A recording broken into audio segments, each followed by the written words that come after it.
Hi, Yulia. Let's take a look at these new essays, okay? Let's see. The question of whether the trend of the growing number of cars has more merits or drawbacks is being debated at present. Excuse me, as there may be found reasonable arguments on both sides.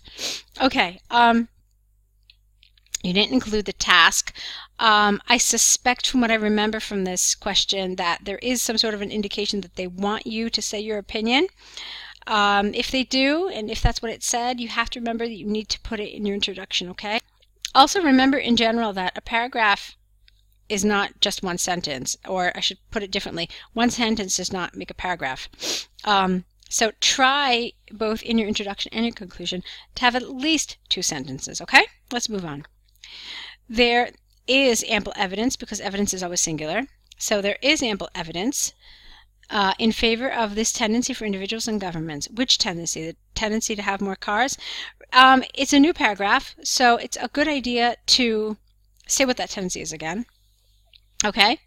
Thus, it should be acknowledged that due to the simplification of technologies and production outsourcing, the cost of cars has decreased in favor of this tendency. I don't know if the thus is quite appropriate here. I don't. Let me see how you continued with the development, but my first instinct is that thus is not what you want here. Hence, more people can afford such a purchase, and also, no. Hence, more people can afford such a purchase and enjoy the luxury to commute privately daily. Not only do they enjoy routine trips, but they also pursue their travel desires more often. Thus, according to the recent survey from TripAdvisor.com, the frequency of car trips has increased by far more than 47%. In addition, state budgets benefit considerably from better car sales via higher profits and taxes. Okay, I think I know what's happening here. It's your thus. You're using thus the wrong way. You used it here incorrectly, and you used it here incorrectly. So you need a different cohesive device here. I'm not sure which linker you need. This one specifically troubled me. I couldn't really come up with something that would fit here. Maybe you just need to rephrase this, the sentence, but in both incidents, thus has not been used correctly. And also remember, try not to use the same linking device in the same paragraph. Remember that you're trying for your coherence and cohesion score to show a range of cohesive devices, so remember to try to vary them a little bit. Okay. It should not be neglected that exuberance of vehicles, this is the wrong word here. This is not what you want to say. You want to say something else. Leads to negative consequences. Firstly, more cars means more traffic congestion. More traffic congestion. Therefore, those who have chosen private transport for the reasons of freedom and convenience find themselves in traffic jams. Secondly, vehicles emissions, you could have just said vehicle emissions without the S apostrophe, are considered the main source of air pollution, which is proved to have aggravated by more than 90% over the period of the last decades here. Okay, I would have liked, I know it might seem a little redundant, but you could have said that this is clearly linked to the increase in cars on our roads. Just something like very simple, just linking it back. Make it as clear as possible. Thirdly, this negativity will be worsened. I don't think negativity is what you want to say here. You mean this negative, how about not even this negative, you could have said this effect, this negative effect, this, I don't know, something that shows like a noun, but it's not negativity that you want here. So I'm kind of scratching my brain to see what word works here, but nothing is really coming to me. So this tragedy, this drastic, I don't know, just something, but certainly this is the wrong word, will be worsened by tree logging aimed to free the space for roads and parking lots, processes which make natural air purification impossible. Okay, so while the paragraph itself is very nice, there's a number of times where you've used a wrong word. For example, exuberance is wrong, aggravated is wrong, negativity is wrong, and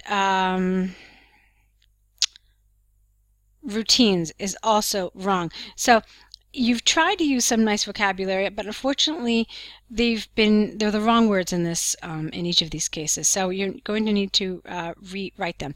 Now, it's okay to be doing that at this point because, in fact, it's important to take risks at this point in your IELTS preparation. You need to try using new words out, seeing how they fit. Some of these risks that you're taking are going to pay off, some are not.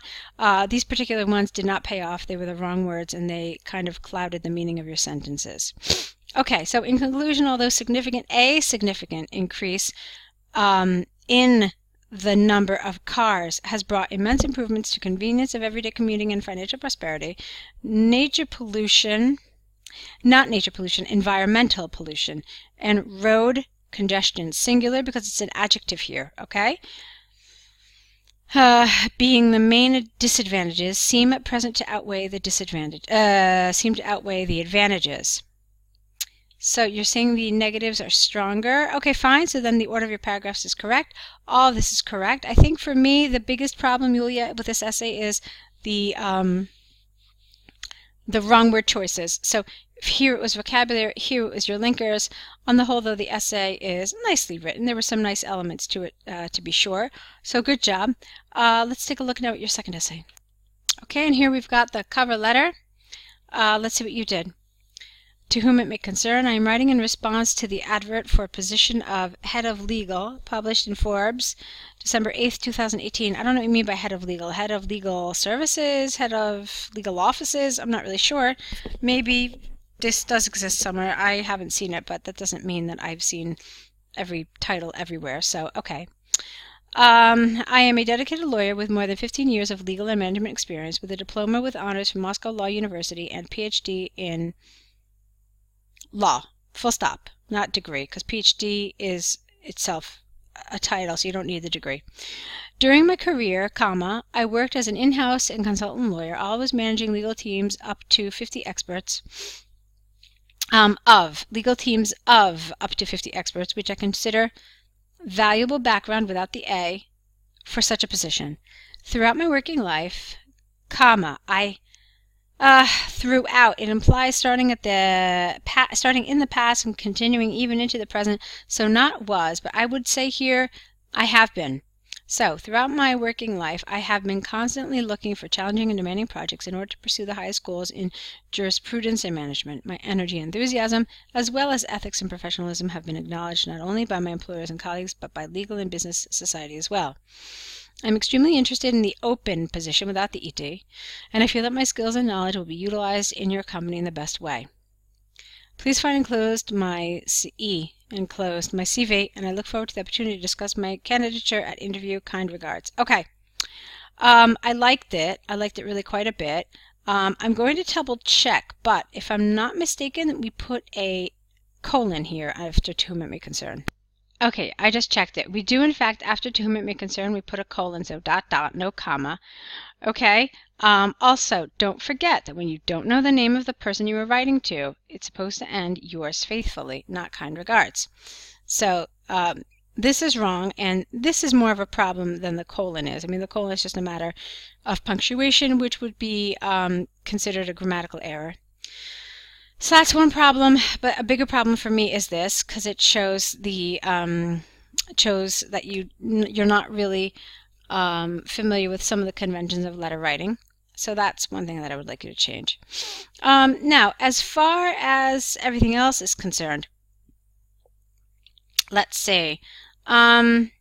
Yes, I liked everything. I mean, you talked about your skills, you talked about your experience, you talked about everything. If I had to be really kind of focused on the details and really give you some sort of area that I wanted this to improve on, I would probably say it's the bullet that says your energy and enthusiasm for the job. I always interpret that when I see it in this letter, that the energy and enthusiasm for this particular job you're applying for, so that you're enthusiastic and you want this particular job. You spoke more about your energy and enthusiasm in general, and for the work you do in general. Maybe this could just be the way I'm interpreting this. I don't think so.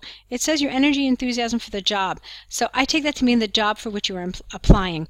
And I would have liked you to maybe indicate that. So how could you do that in a situation like this?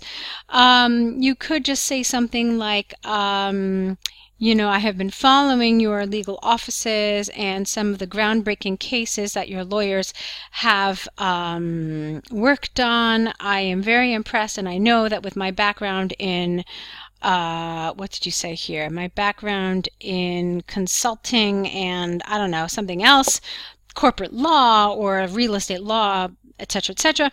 I am certain that my expertise and my background will further contribute to the success of your legal office or something. So just showing that, you know what, I want this job, and I want this job for this particular reason. I've been following you, I've been watching you, and I'm impressed, and I